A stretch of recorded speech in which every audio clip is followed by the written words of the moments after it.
Welcome back, everyone. Today on the deep dive, we're getting into something really practical for physical well-being. It's a structured but really flexible path for managing pain and improving how you move. Super relevant if you're dealing with chronic conditions. Yeah, definitely. So our mission today is to unpack a detailed 4-week exercise plan. The key thing, it's all about listening to your body, not just, hitting arbitrary targets. Right. It's a gentle way to ease back into movement and build some strength based on a really great source we found. And the core principle, the sort of guiding light through this whole thing, is pretty simple for you listening.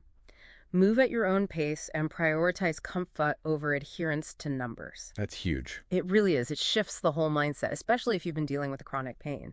Helps rebuild trust in your body, moves you from maybe fear and avoidance towards, healing. That focus on comfort, it sounds absolutely fundamental. Okay, so this 4-week plan, how does it actually build things up week by week? Well, first, there's a kind of general framework that applies across all 4 weeks. Right, the basics, what are they? You're generally aiming for maybe 3-4 sessions a week.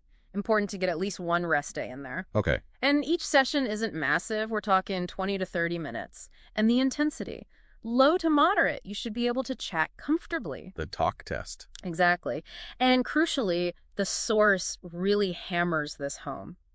Deep, even breathing throughout the whole session. Okay, that makes sense. What about preparing the body? Yeah, absolutely vital. Every single session includes a 5 to 10 minute warm-up and cool down. No skipping. What does that look like? The warm-up is about gently waking things up. Think slow neck rolls, maybe some shoulder shrugs, arm circles, just easy movements. I got it. And the cool down. That's more about calming down. Deep belly breathing, some gentle static stretching, holding each stretch for maybe 20, 30 seconds helps with recovery. Okay, framework set. So, week 1, what's happening there? Week 1 is called Foundation and Gentle Reintroduction. The whole focus is getting back to basics. Reestablishing good movement patterns, some gentle pain relief, and just body awareness, becoming aware of how things feel. Okay, like what kind of exercises? Well, for hip strength, you've got things like bridges, just lifting your hips off the floor, and clamshells, lying on your side, opening the knees. Real foundational stuff. For back pain relief, gentle spinal mobility like cat-cow or maybe bird dog for a bit of core stability. And neck and shoulders, that's a common area. Yeah, things like chin tucks are great. And those wise T's and W's, usually done lying face down, no weight. They're brilliant for postural muscles. And the key here is? Form. Perfect form over everything else. Don't worry about how many reps you do in week 1. Just get the movement right. Okay. So how does it build from there, weeks 2 and 3? It's a really logical progression. Week 2 is the gentle progression. Basically, you just slightly increase the reps or maybe how long you hold something. So more clamshells, maybe. Exactly. If you did 8 in week 1, maybe try for 10 or 12 in week 2. But always with that good form. Comfort first. And then week 3. Week 3 is building strength and stability. And this is where it gets interesting.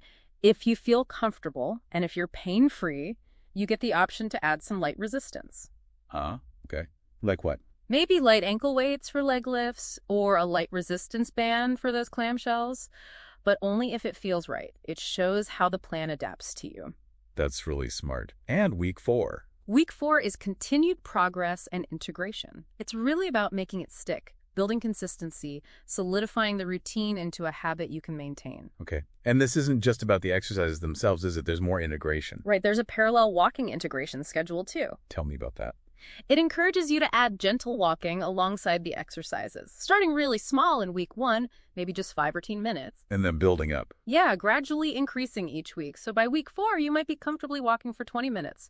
It complements the main routine nicely. So looking beyond the 4 weeks, how do you keep this going long term? That's where the source gives some really crucial advice. Flexibility is key. This is a template, not rigid rules. Meaning? Some days you might feel great and do a bit more. Other days you might need to ease back, do less, or even just rest. Listening to your body is paramount. How do you track that? Monitoring symptoms can really help. Maybe a simple journal just noting pain levels, energy, how things felt. It helps you see patterns and track your progress objectively. Right. And there's a mental side, too. Hugely important. The mind-body connection is critical, especially with chronic pain.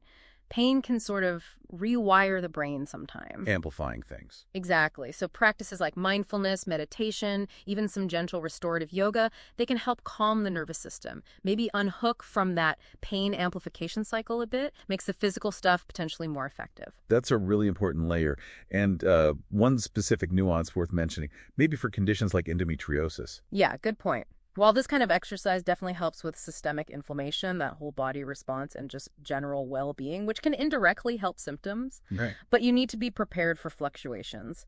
Pain, especially from something like endo, might not always respond directly or predictably like, say, muscle soreness might.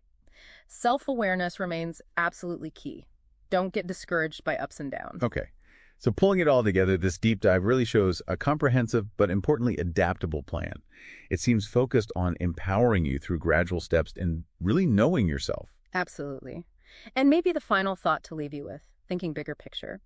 How does consistently learning to listen to our body's signals, not just following instructions blindly, how does that transform our whole approach to well-being way beyond just an exercise plan? Something to think about. It's a skill, really, a skill that applies everywhere.